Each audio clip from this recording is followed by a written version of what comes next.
Hello everybody, once again welcome to Let's Play Medieval 2 Total War, the English campaign. Well, today I aim to play for an hour, bring you 6 updates in one day, because this campaign is getting to a pivotal stage now. We really need to press on, and hopefully by the end of these 6 parts we will somewhere be close to getting this French off the face of this map.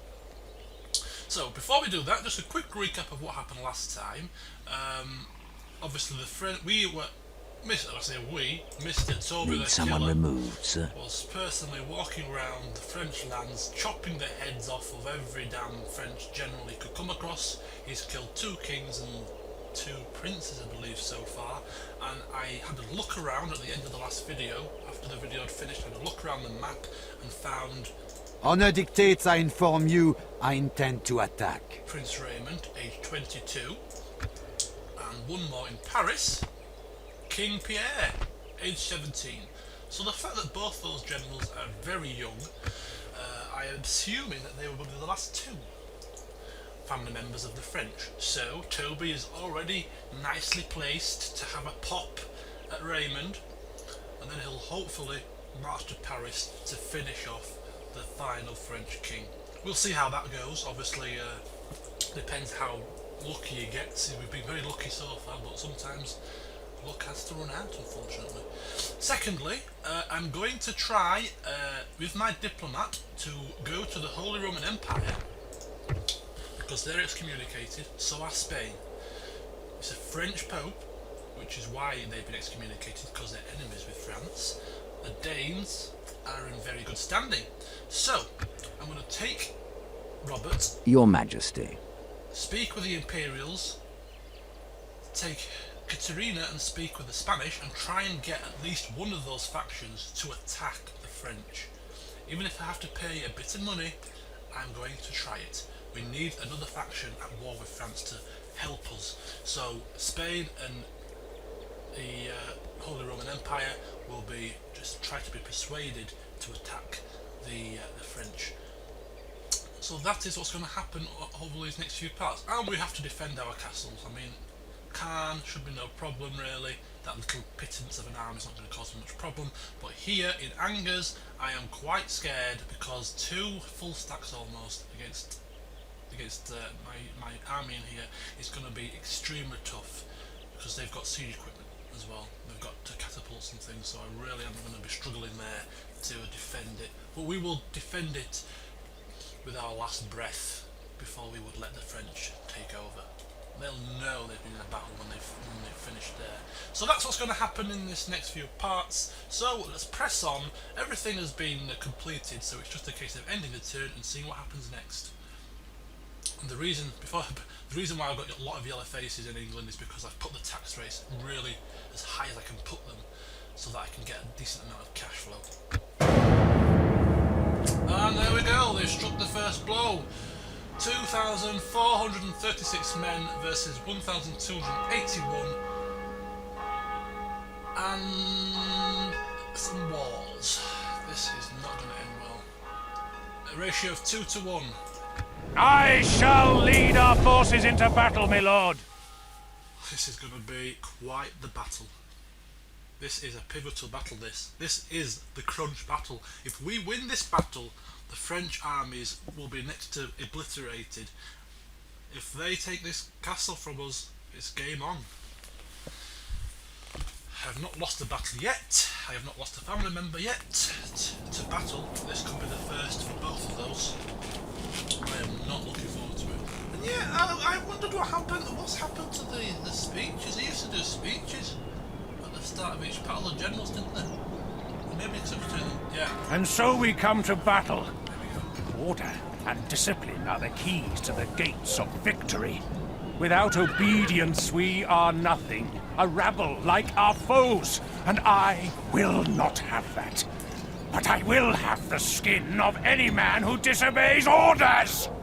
Our French foes hold us in scant regard, lads. This is a mistake they often make, being arrogant and wine-sodden in equal measure.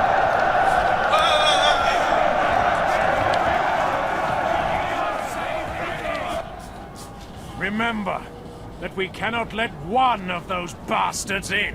Not a one!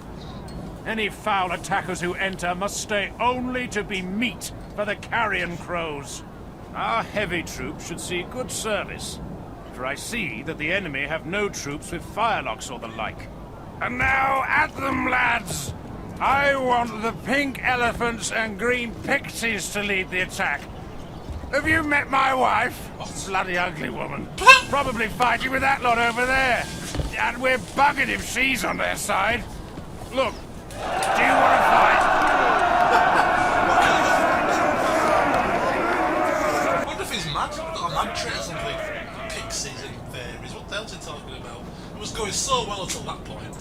Units, await my orders.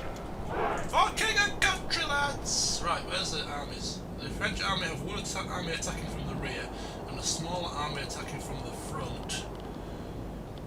Okay, flanked already. This is going to be absolutely hellacious. I'm really not tempted to put these guys on the walls because they've got catapults and no wonder they'll attempt to smash the walls down. And that way I'll lose more men as they're on the wall. So I'm going to take all my foot soldiers off the wall. Longbows, yeomen, Any foot soldiers? Spearmen.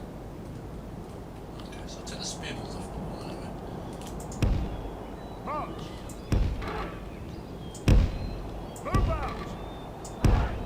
Onward. This is what I hate about casting sieges. Everything is, excuse me, so awkward. Catapults. Move out. Catapults. Move out. This is going to take me a while, so what I'm going to do is I'm going to actually pause the game while I get this formation sorted. It's taking far too long for my liking. I'll join you in a second. Okay, I'm back again. I have my units in some sort of order. I've kept the archers on the wall for temporarily, in case they do bring their ladders and things forward. I've put the horses, one set of horses on the flank there. I've got my heavy infantry waiting on this side, heavy infantry waiting at the gate in case they break the gate down, and heavy infantry on that side, and a set of horses as well.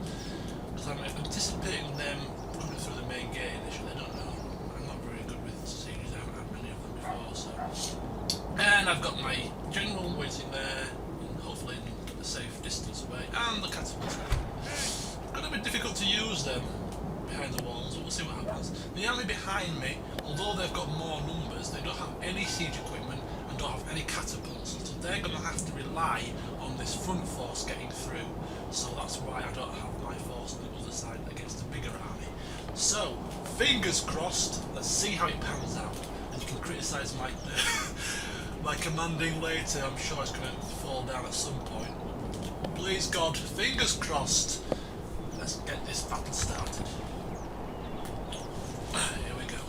I assume we're going to start with catapults maybe? I can hear marching. Are they taking their siege towers?